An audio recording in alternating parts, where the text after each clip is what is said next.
Hello and welcome everybody. Thank you for joining us for the historical marker nomination Q&A. Hopefully we have a few more people.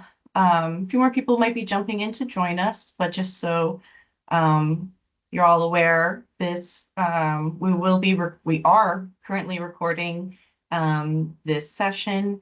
It's going to be available on PHMC's YouTube channel for anybody else who maybe couldn't make it today. And by staying on the call, just want to make sure that you realize you're consenting to being recorded. We do have cameras and microphones off, and we'll allow you to unmute to ask questions at the end. We're going to start today by going through some common themes and questions that have come up so far. Thank you all to all of you who have submitted questions ahead of time. So hopefully I'll spend maybe 15 minutes, I think, going through some of these common questions. You can feel free to type your any questions into the chat, which if you go to the top of your screen, of the Zoom screen, there is a chat bubble with the word chat under it that you can click on and type in a question. I can answer them as we go along. Otherwise, at the very end, it'll be open up. You can ask any other questions that you have that weren't addressed, or if you need more specific information or clarity. I'm joined today by Shelby Spleen. She is our education coordinator with the State Historic Preservation Office. She will be managing the chat box for me as I present. So we'll get started.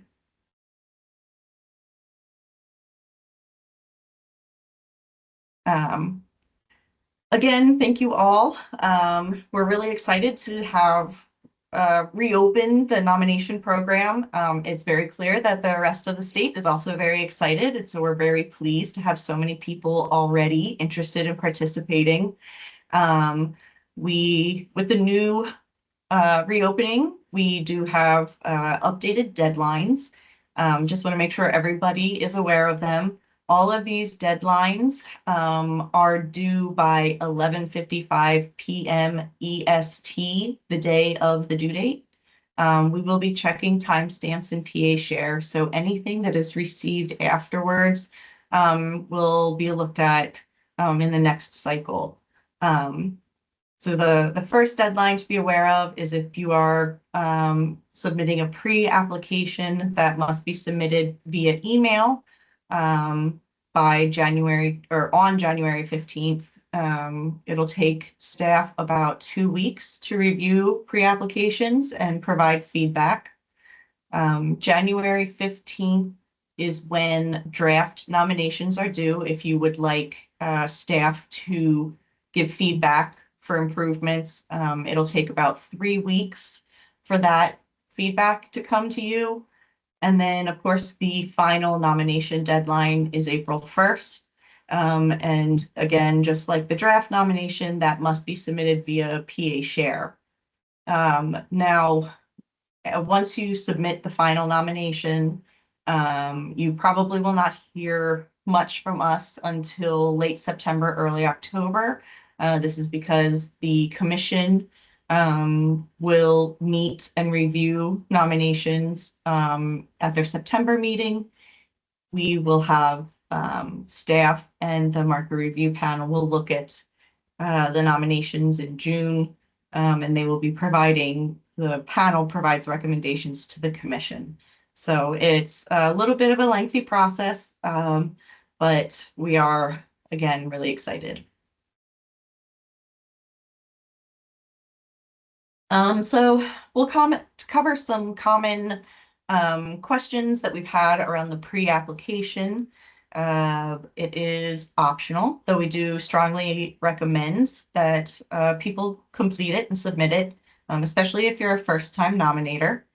Some things you want to try and keep in mind as you fill it out. You'll want to be clear and specific about what you're interested in nominating.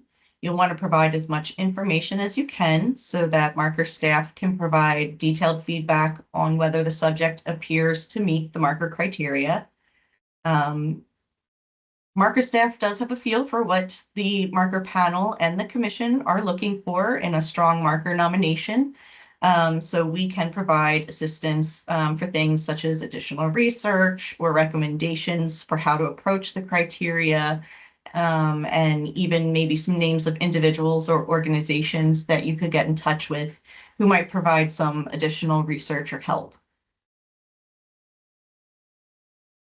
As you are working on this, critical that you still review the guidelines before submitting this. Criteria A, B, and C that we use for approving the markers, those three carry the heaviest weight that the panel will evaluate on. So those correspond with questions 3, 4, and 7 on the pre-application.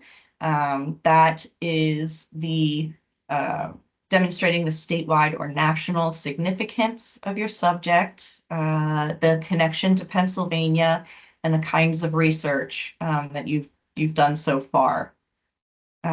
Things to keep in mind when trying to demonstrate that statewide or national significance. We recognize it can be really difficult to put that in just a few sentences. Which is why it's really important that we would like you to really hone in on exactly what the importance of the subject is and what kind of lasting impact it had.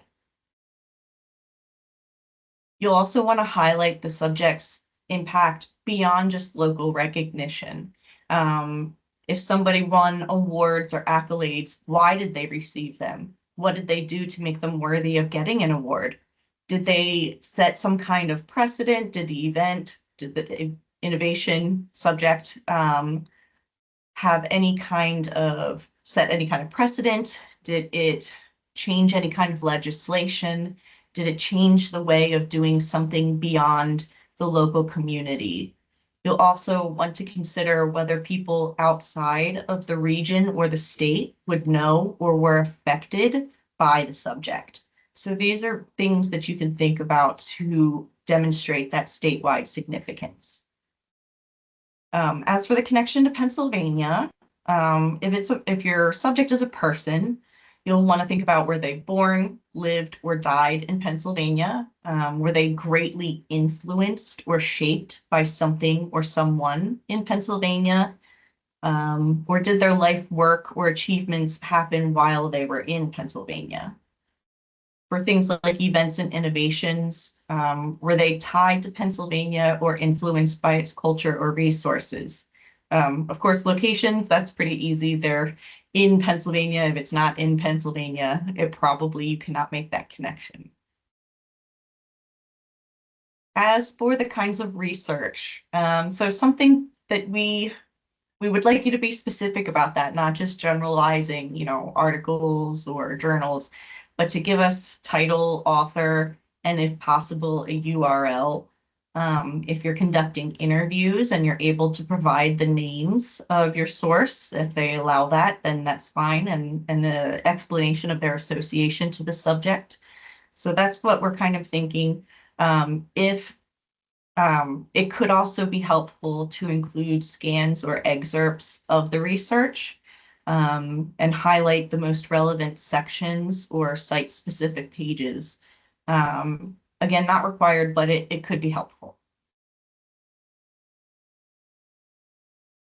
Since it's kind of vague to think about, I went ahead and I created an example from a marker nomination that was recently approved. The format, of course, was different back then, but I kind of adapted it to give you a sense of what we're looking for. So you'll see with the Marshalls Creek explosion that it provides the date and what happened at this event. So a truck carrying dynamite exploded in Marshalls Creek, Pennsylvania. The fire company was called to the scene. It exploded and killed and injured people because there were no markings on the truck indicating that it was carrying explosives, so nobody was aware.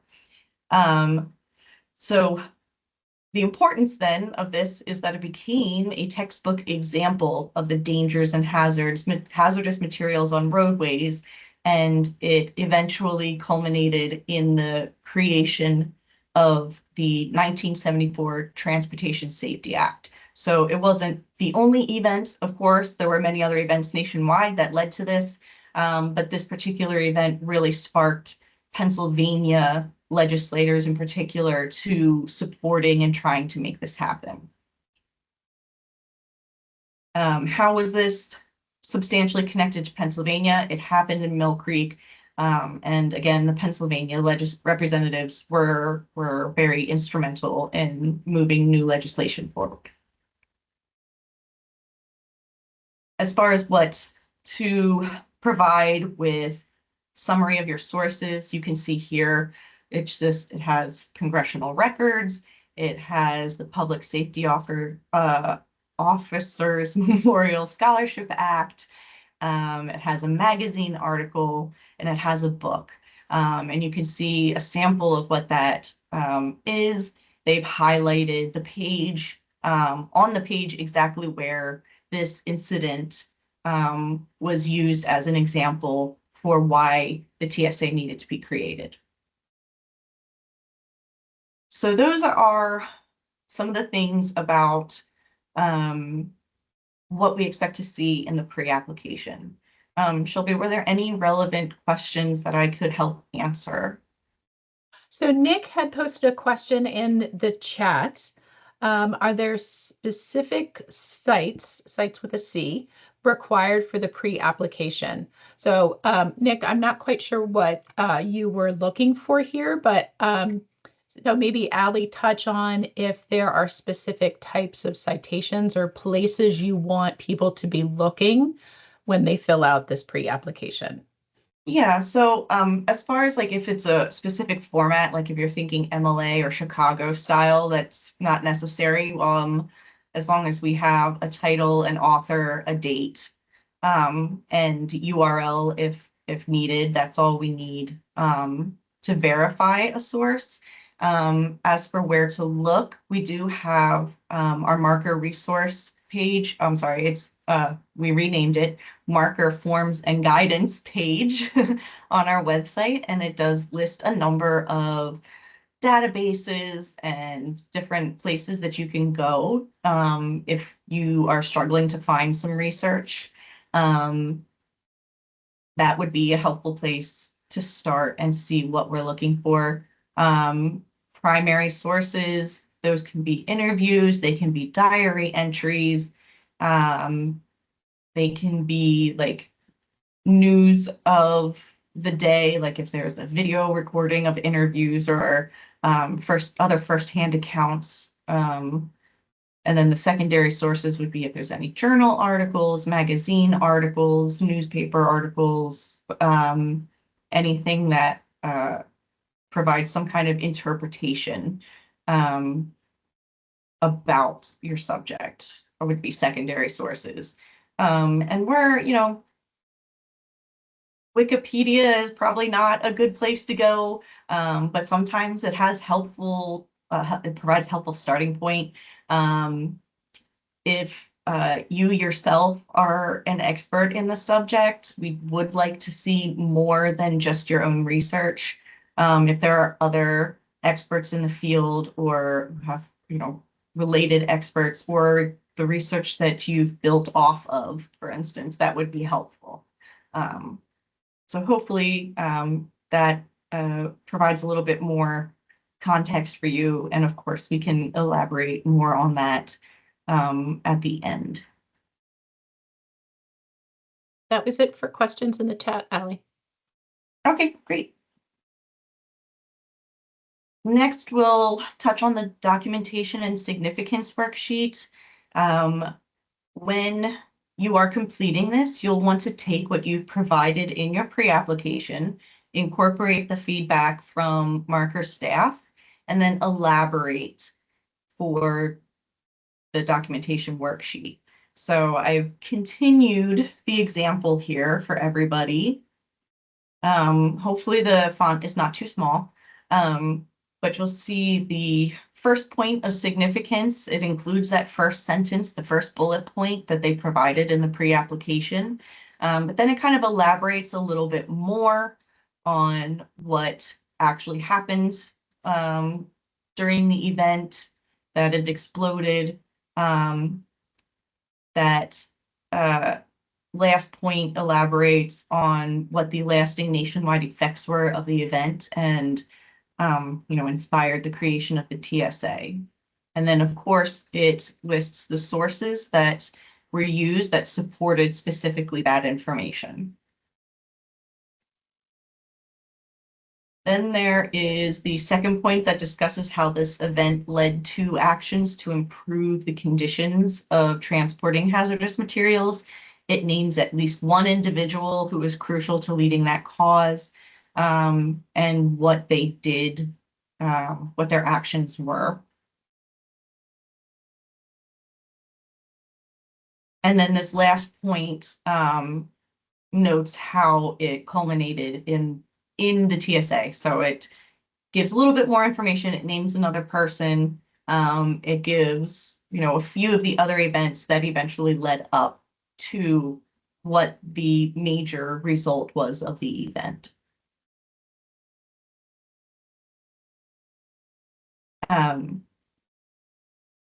So yeah, again, summarize, just take what you have from your pre-application and just expand upon it a little bit.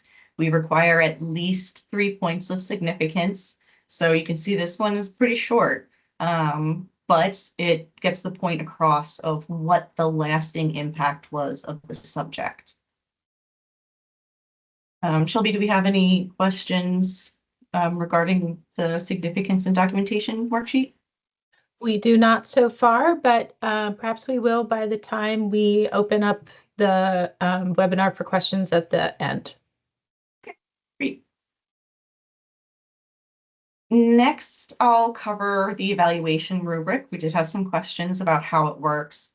The panel will evaluate each nomination as a whole, and the numerical points given are purely just as a way for the panel to remain as objective as possible. Nominations aren't going to be ranked. We're not cutting off nominations if they don't, have a certain number of points. It really is just to try and be objective.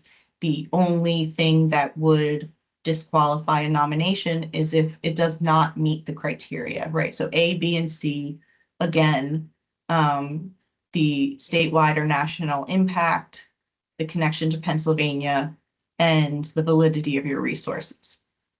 So those three major things, emphasizing it over and over again, these are the most important parts. And if you meet A, B, and C, then you move on to the commission, and the panel, if the panel believes that it sufficiently meets these criteria. If the commission does not approve a nomination, then marker staff will provide you detailed feedback from the panel, from other staff, and from the commission on what you can do to improve the nomination, and then resubmit it.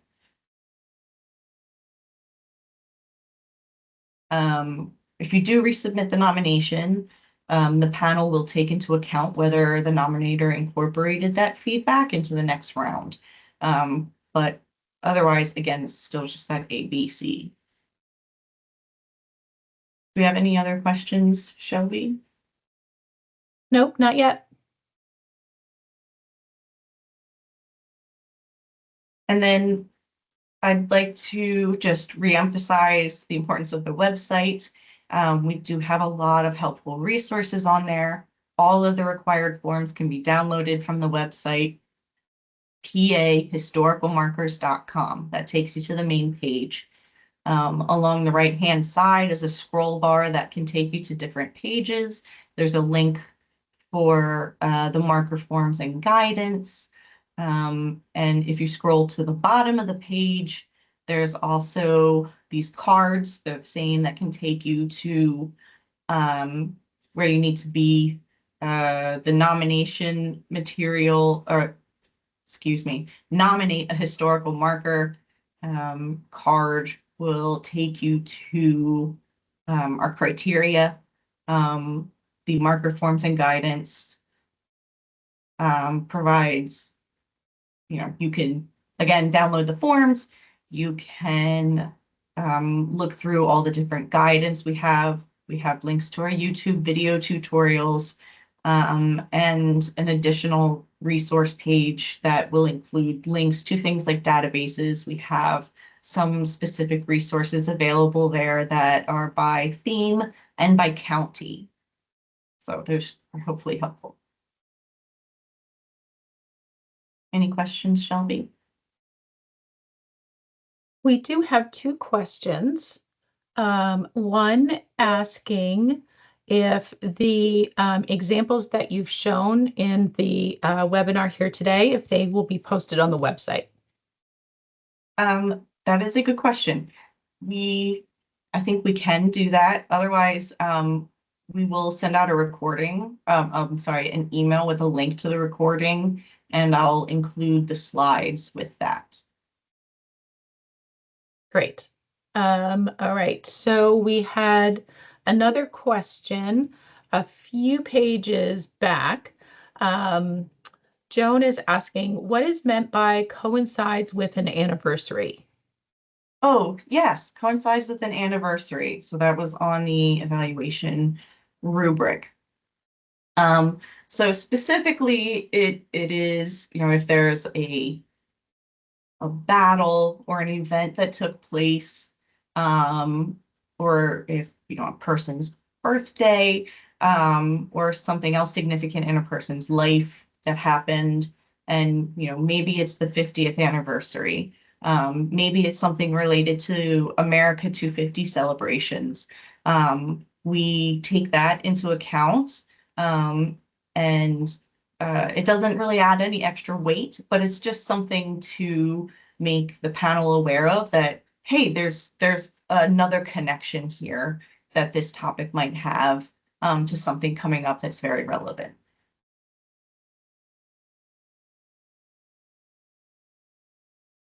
All right, thank you, Allie. We do have a question. Is there a fee for installing the marker? Also a great question. So the PHMC is committed to covering the costs for the manufacture and shipping of the markers. And then the nominator or sponsor would be responsible for any fees that would be associated with the installation or planning of a dedication. Unfortunately, Pennsylvania is unique everywhere it is, and so there is no set fee. It really depends on the municipality. If they charge a fee and what it might be. The only one we know for certain is Philadelphia, because they require their streets department to install the signs, and that costs $750. I'm pretty certain nowhere else is going to cost that much. But yeah, it really is going to depend on your municipality, and you would have to talk to somebody in your local government to figure that out. All right, Allie. Our next question that came in, William Huber, I think I'm pronouncing that correctly, asked about the possibility of two-sided markers for more complex subjects. Do you have thoughts on that? Yes, it is something that we have thought about. There is such limited room on the markers, so we always, part of why we emphasize that you should really hone in and be specific when nominating a subject. Unfortunately, it's not as simple as we would love it to be, because it would be great, especially if we could, maybe have it, two languages, for instance, or something like that. And it would require us to discuss that with our manufacturer. The markers are cast aluminum, so they have to create the cast and pour the aluminum in. And so it would create a more complex cast or mold for them to use. Certainly something we can think about and try and discuss, but we also encourage you can have more than one nomination for two related subjects if there's just not enough that can be captured on one marker. Great, thank you, Allie. The last question I have for now is from Kate Clifford. And Kate, I'm not quite sure that I'm understanding your question, so we may need to come back to this if Allie's answer isn't quite what you were looking for when we unmute everyone to ask questions. Allie, Kate says, it says publish the materials on the PHMC website and make the materials available to researchers and scholars. Will past marker nomination materials be available as well? We can make past nominations available. Yes, they are available to the public.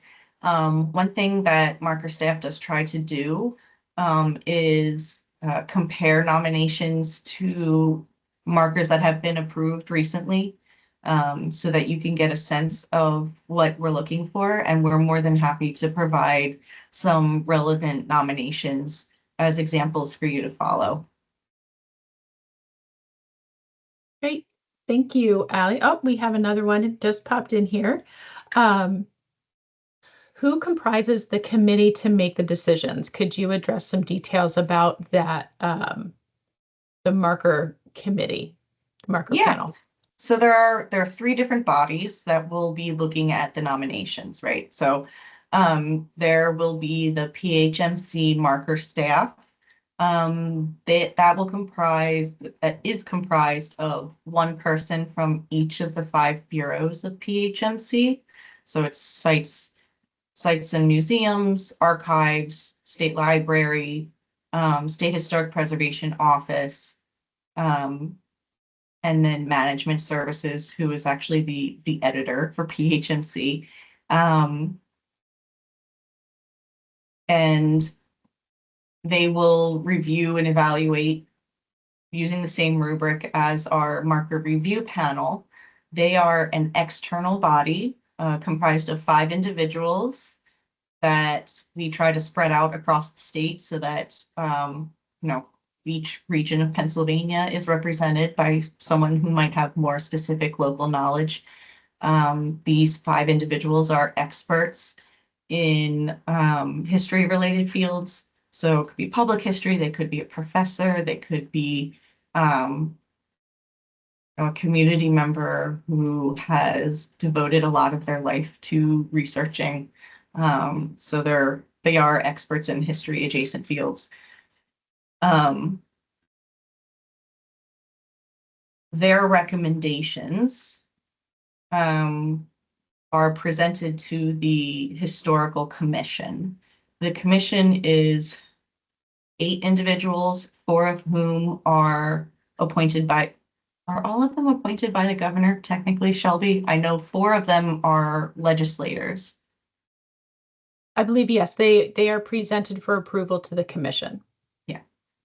So 4 of them are Pennsylvania legislators, 2 from each party, and 4 other individuals who are also in history or historic preservation related fields.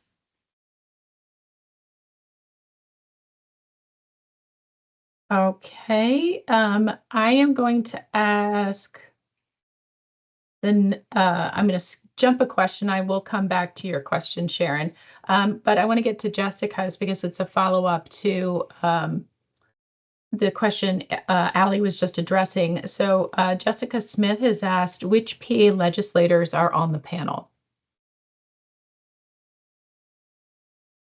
Off the top of my head, I don't remember. Shirley, do you remember who they are exactly? I don't. That may be a good thing that to follow up with which legislators are sit on that panel, because I'm not Yeah, sure exactly myself. yeah. We just had a few of them replaced recently, rotate out. So still getting used to who the new people are. I will go back now to Sharon's question. Will I have to get permission to install a marker on private property, and how does that work? Yes, so markers do, we require you to receive permission from property owners. We have a form that lets the property owner know that even though this marker is on their property, it is the marker itself is owned by the Commonwealth and maintained in perpetuity. They don't need to do anything with the marker. If there is something that needs to be addressed, like it's been damaged, or they just no longer want it on their property, they can let us know and we can address it right away.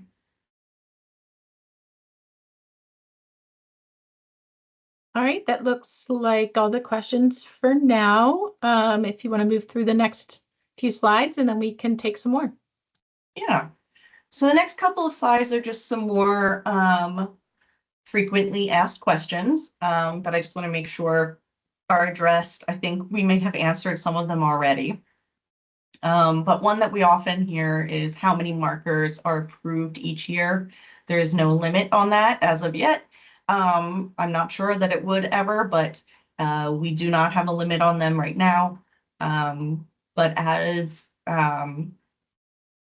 usually about 2/3 of the applications are approved that we receive, and that's just, those are the ones that meet the criteria. Um, I guess, and also as a frame of reference, in the last cycle in 2022, it was the largest submission of nominations we had ever received, and it was almost 100, and 37 of them were approved. So fewer percentage approved last time, but 37 is also the largest amount we ever have approved. So just to get an idea. Who decides if the application is approved? We touched on that. That would be the review panel and the committee. Sorry, the commission. How do you know if the subject will be approved? Approval is not guaranteed. So we do encourage you to read our guidelines, watch the YouTube videos, review the criteria, and complete a pre-application and submit a draft for review. All of that should help you to create a stronger nomination, and feedback from staff can help you try to adjust anything to make sure that it meets criteria. And also, if staff believes that it would not meet criteria, we will let you know. You're certainly more than welcome to submit a nomination, even if staff doesn't think that it meets criteria, and the panel and the commission will make that final decision. We just would like to be upfront and honest, because we don't want you to waste your time. And that way you can pursue alternatives, rather than a state marker. You can find another way to do it with your local community.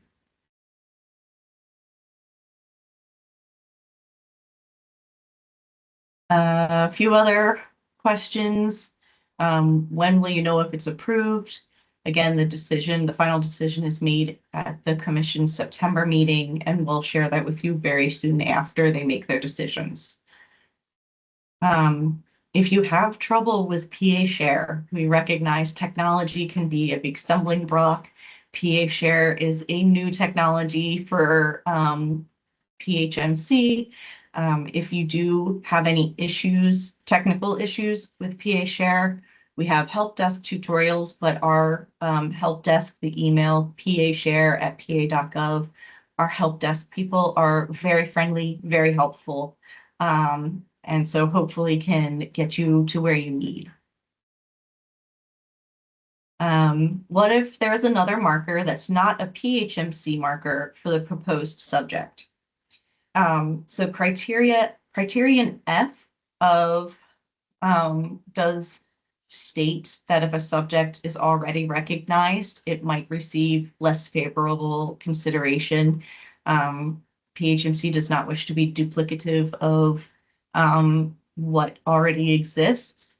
So if the panel believes that a PHMC marker would not add any additional information for the public, they may say that it's already sufficiently covered and will not get a PHMC marker. But we have had markers approved for subjects that do have other markers for it, or maybe plaques or interpretive signs. There's house museums and things that have markers, because it's a nice starting point to walk into the museum and learn more, right? So it's not necessarily duplicative in that nature. It's to start or pique an interest. So if they believe it would add value to what already exists, then the commission might approve it.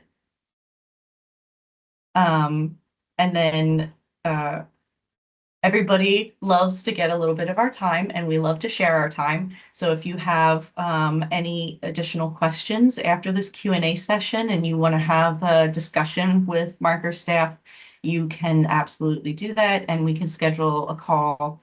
You would just email ra-phmarkers@pa.gov.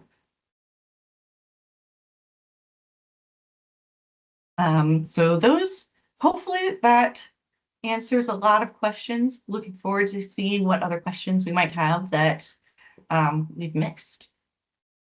So Allie, I want to circle back to Jessica's earlier question about legislators. The 4 legislators that make up the marker panel, John Wood, who works with Allie and I at the PA SHPO, has added those to the chat. So those are Senator Michelle Brooks, Tim Kearney, Representative Robert Matzley, I apologize if I'm butchering that, and Representative Park Wentling. So those are the 4. So going back, we do have another question. Should we expect feedback on our pre-applications without asking, or should we make a specific ask for feedback on pre-applications? Pre-applications, we will automatically provide feedback. So by submitting a pre-application, we are already assuming that you are asking for some assistance for strengthening your actual nomination. As for the nomination, I'll just go back to the deadlines again, so that everybody can see. If you would like feedback on a draft of your complete nomination, you can submit that, and there will be like an actual checkbox in the application that if you want feedback, you would check that box, and we'll make sure to provide you feedback on the draft nomination. All right, Allie, I think we have another question here. Nick has asked if we could please address if, I'm not quite sure of your question, Nick, so if we unmute, this might be a good one. I'm not sure if you're asking if being a municipality disqualifies you from applying for a marker, or if you're asking if a marker about a municipality is acceptable or is a topic we would accept. I'm not quite sure. So Allie, maybe is this a good time to open up for questions if you still want to do that? Yeah, that'd be good.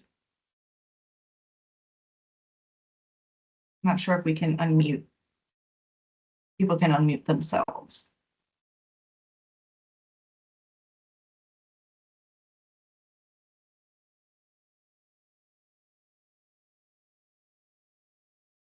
All right, everybody should be able to unmute themselves now. Somebody want to give it a try with a good question?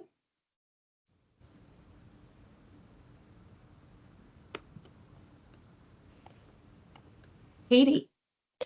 Yes, for in question 4 of the pre-application, Mhm. what is the balance between the historic PA significance of the event or nominee related to contextual PA history?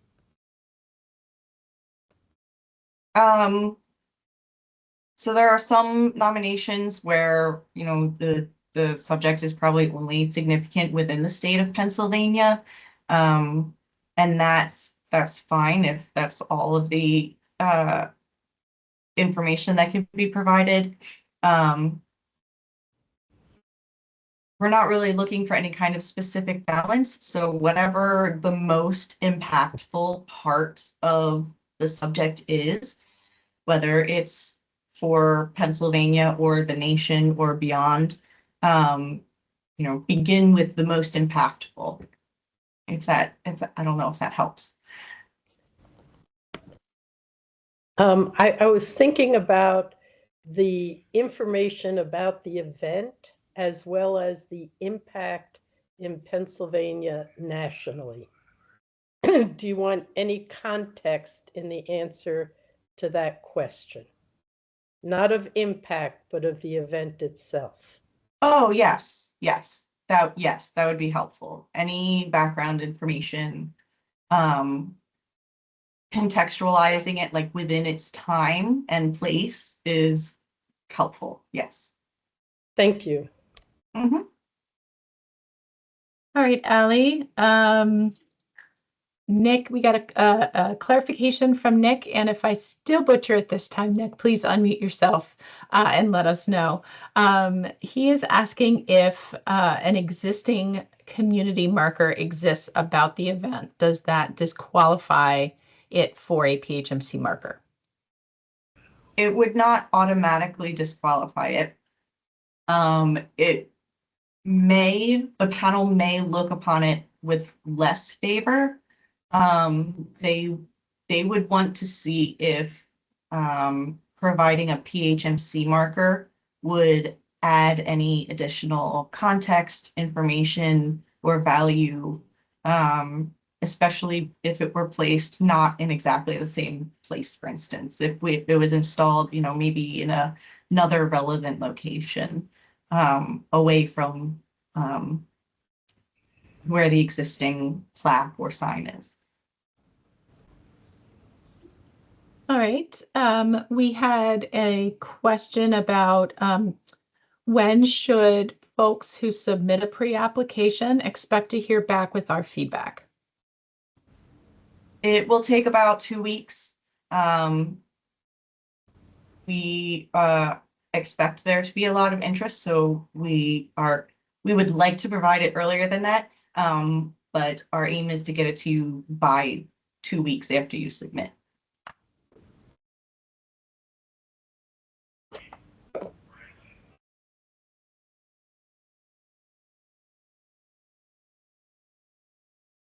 Any other questions? If you want to unmute your microphones and ask or use the raise hand feature or pop them into the chat.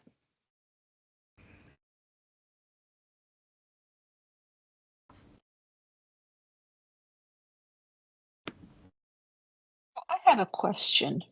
Sure. I'm Joan. And so I'm looking at a home that has been in existence, a home for women actually of low income that's been in existence for 140 years practically. But it's on a site where there were a revolutionary encampment, and it has some historical aspects there. Should all of those things be addressed in looking at this? In moving forward with the pre-application? Yeah, that's a good question. It can be a touching point, like if you can say, like if your intention is for the house to get the marker, and if, you know, there's some relevance, like the house was placed on that site specifically because of previous history, that would be important to include.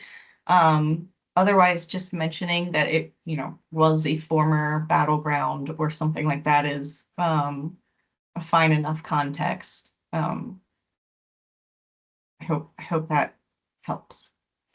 Yeah, I appreciate it. There's lots of history that's in it, and so it's like which ones to zero in on or give it all. Yeah, exactly. All right, thank And you. in the pre-application, it's fine if you want to ask those kinds of questions. We do have like an additional space for you to provide additional information. So if you do have specific questions about, should I include more about X, Y, or Z, or does this seem to be too much? Anything else you have questions on, feel free to include that in your pre-application. All right, thank you. Mhm. We did get a question into the chat, Ali, from Robert. If an event is a subject of a PA State Museum exhibit, does this help, hurt, or is it neutral with regard to a marker nomination? Neutral, it's fine. If sometimes it's really fun if an exhibit comes out at the same time a marker dedication is planned, and then they can support each other. But otherwise, if there's already an exhibit about a subject, the point of the marker is, people can't make it to the museum, but they live maybe where the marker subject is more relevant and that's where the marker is, then they can get some of that information there. So it doesn't make any difference.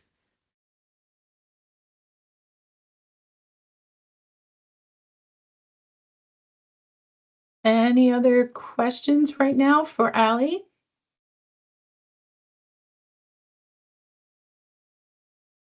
I will put the email for marker staff into our chat, so you can always follow up with questions there as well.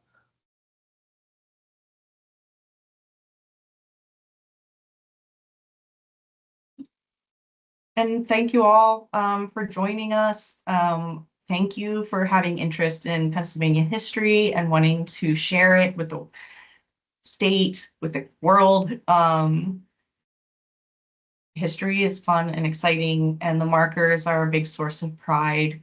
So, we're very excited to restart and get some more signs out there.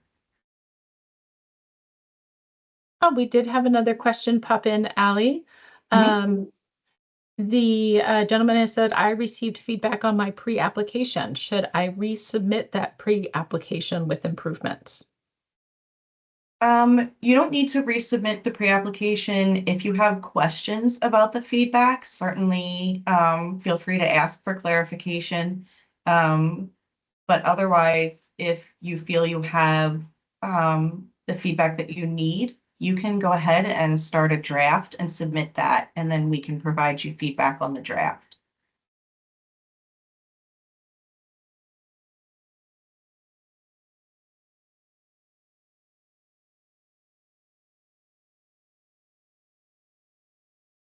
All right. Well, again, thank you all. Technically, we have a few more minutes left.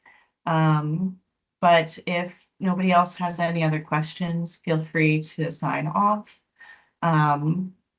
We can stick around for a couple more minutes to make sure there's no other questions.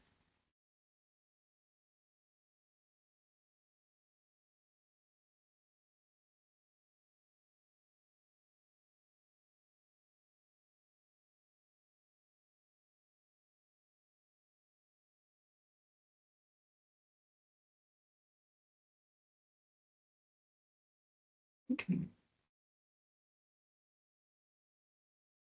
All right, Shelby, I think we can sign off. And again, if you think of anything after because I'm sure, as you mull things around and think about what we talked about today, you'll have more questions. So please go ahead and email us and ask any other questions you have.